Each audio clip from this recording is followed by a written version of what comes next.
My name is Carissa, and I am an over-responsible.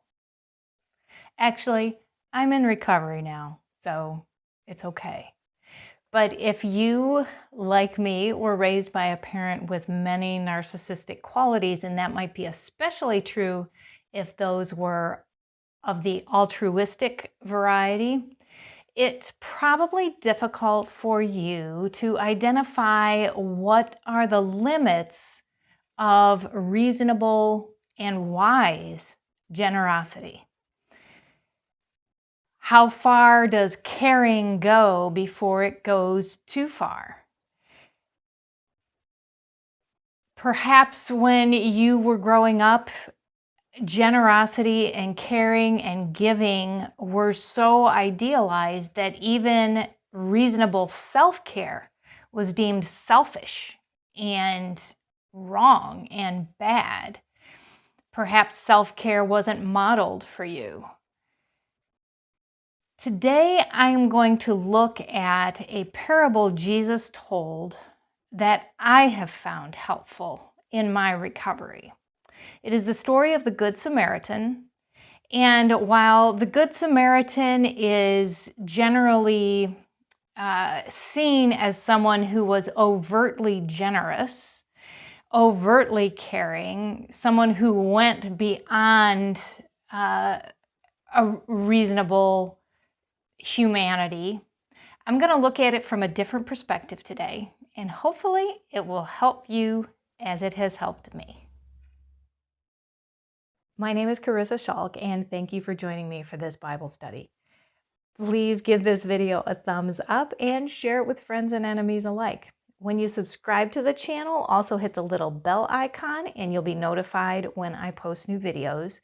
And in the comment section below, be sure to let me know which points you found particularly useful or meaningful and which points you'd like to see clarified or expanded on in future videos. You can follow me on Facebook and Instagram, and you can find more information in the description either below or beside this video when you click on More below. There you will also find the link to my online store, and I hope you'll visit and make some purchases. At the time of this recording, I have 1 novel and 2 CDs of original music available. To get a feel for the content, please stay tuned because at the end of each video, I'll have a brief excerpt from the novel or one of the CDs. And now, back to our Bible study.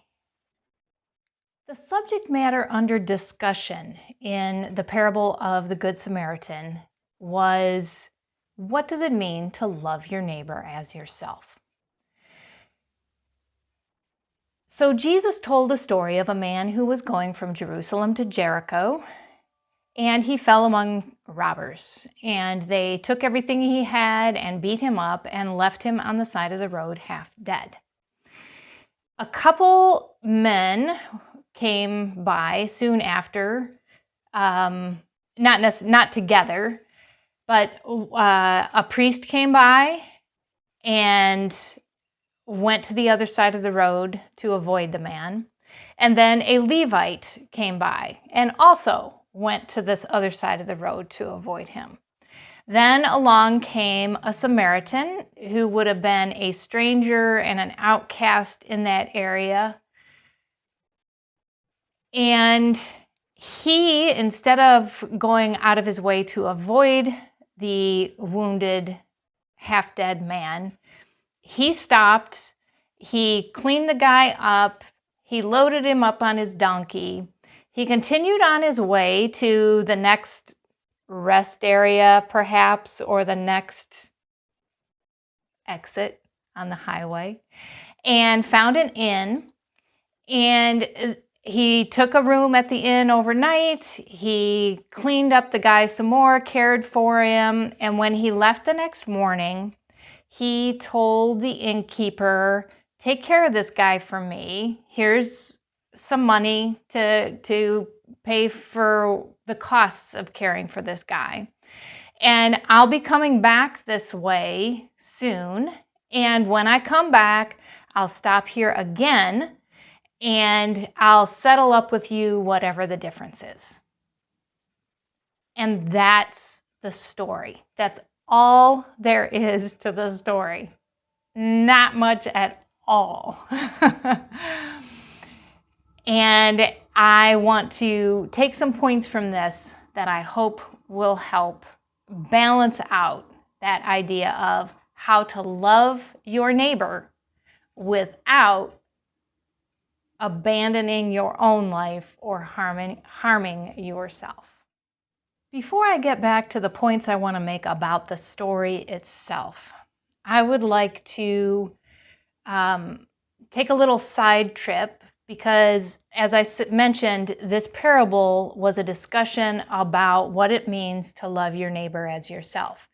So I'd like to touch on what love is. The Greek word agape is not about affection. Not that there's anything wrong with affection, but that's not what is involved in this word. This word is more about value.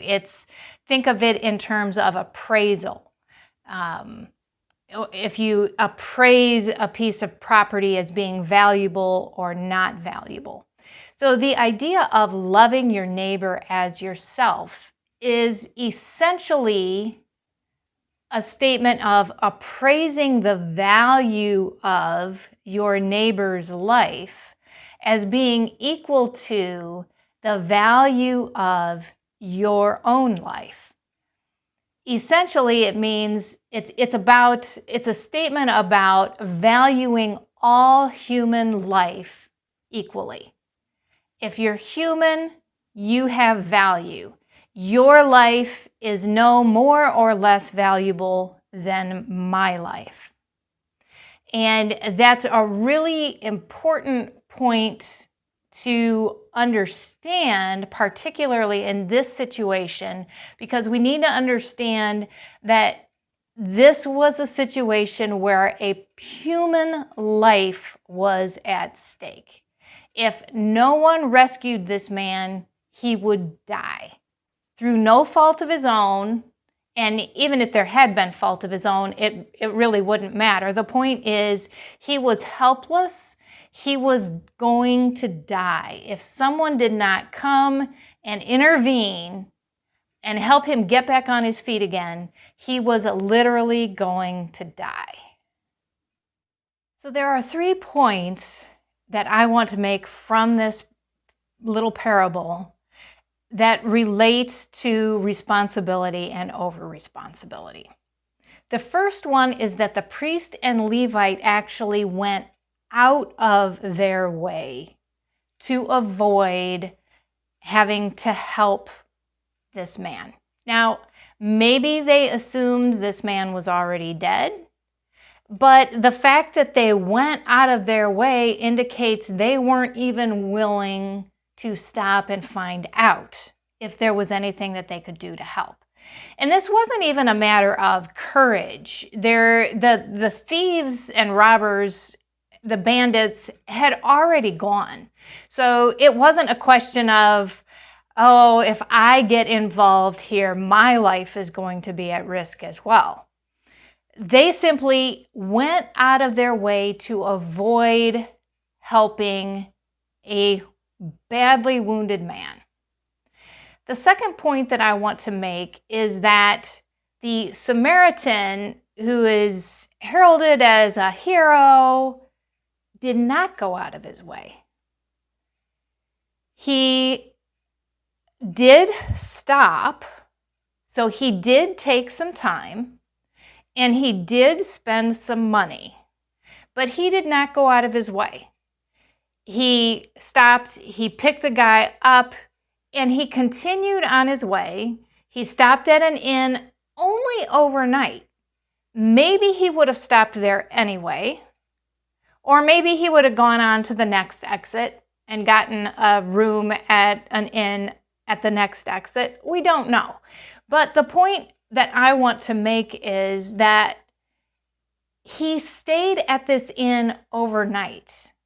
Now, he had just picked up a guy who was on the verge of dying, and the guy was, even the next morning, there's a possibility the guy was still pretty close to unconscious, or maybe even still unconscious. And the Samaritan, nonetheless, didn't stay there to make sure the guy got back on his feet again. All he did was give the innkeeper some money and tell him to take care of the guy, and tell him that when he got back, when he came back this way again, he would pay the remainder of the costs associated with this guy's recovery. He didn't put his life on hold.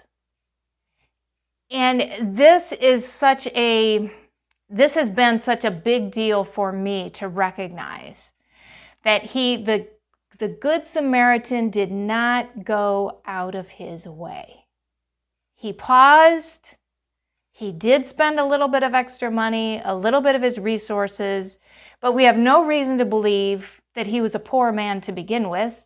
There's no indication that he was. There's no indication that he made a sacrifice here. And then the third point I've already kind of touched on, which is that the man's life was at stake. He didn't have a flat tire that was going to make him late for work. He wasn't on the verge of losing his house. He didn't just break an arm or a leg.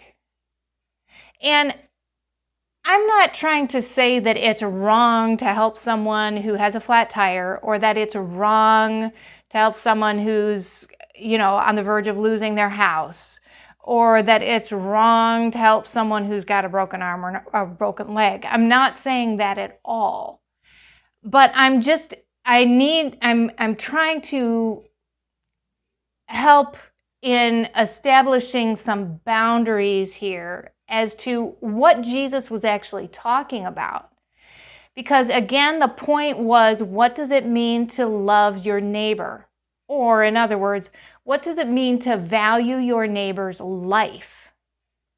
And what that means is, if you have the power to save someone's life, then you should do it. You have the responsibility to save a life if you can, because this guy wasn't putting his life at risk. He was not doing anything extraordinary. And that's the point that I think that I'm trying to make. He did not do anything out of the ordinary. And Jesus described him, basically, Jesus didn't actually say he was a man who loved his neighbor as himself, but he seemed to be using this guy as an example of what it means to love your neighbor as yourself. My target audience here is not the priest and the Levite who went out of their way to avoid helping someone. My target audience are the people who go out of their way to help others. The fact is that each one of us is responsible to live our own lives. And the lives that we will save, the people that we will liberate, are on our pathway. We'll find them on our pathway. And if we don't commit ourselves to walking our path and to staying on our path and to living our lives, we're never going to find the people that we can save, the lives we can save, the people that we can liberate. We must stay on our pathway. And I emphasize that because this has been a struggle for me for decades. And so in summary, what I'm saying is never go out of your way. You can love your neighbor as yourself while you are on your way. And in fact, I believe that was the point that Jesus was trying to make. Your neighbor is the person who's on your way. So I hope you find this liberating. and that it helps to ease some of the pressure of feeling responsible for everyone and everything. And I look forward to talking to you again soon. Until then, take good care of yourself because you are worth it. I think I'm kinda cool when I stand before a crowd and use what God has given me to sing His praise aloud. But everything He's put in me is there to set my brother free, and I can't believe it's taken so much time for me to see that I'm just a little shot glass upon His stage.